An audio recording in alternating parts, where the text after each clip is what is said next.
Hi friends, இன்றைக்கி நம்ம mutton kurma எப்படி செய்கிறதுன்னு பார்க்கலாம். அதுக்கு நம்ம ஸ்டவ் ஆன் பண்ணி ஒரு குக்கர் வச்சு அதில் கொஞ்சம் ஆயில் போட்டு ஒரு 6 வெங்காயம் இந்த மாதிரி கொஞ்சம் பெருசு பெருசாக கட் பண்ணிவிட்டு அதில் போட்டு வதக்கிக்கலாம். கொஞ்சம் சால்ட்டும் போட்டுக்கலாம்.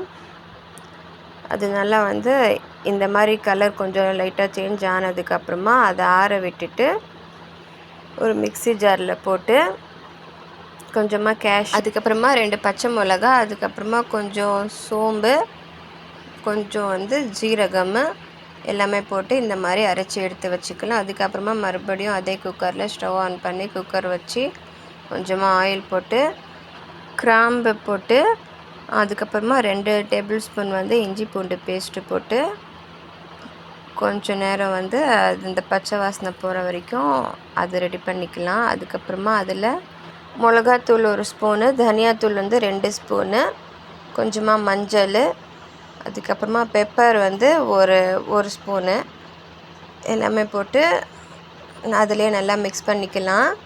அதுக்கப்புறமா நம்ம அரைச்சி வச்சுருக்கோம்ல அந்த வெங்காயம் கேஷ்யூலாம் போட்டு ஒரு பேஸ்ட்டு, அதையும் போட்டு அதில் நல்லா மிக்ஸ் பண்ணிக்கலாம்.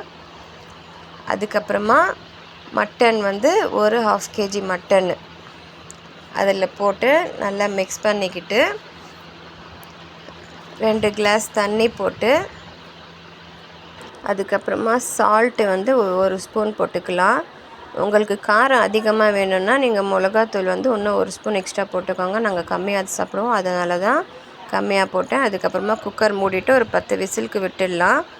அதுக்கப்புறமா திறந்தோன்னா குருமா நல்லா சூப்பராக ரெடியாக இருக்கும்.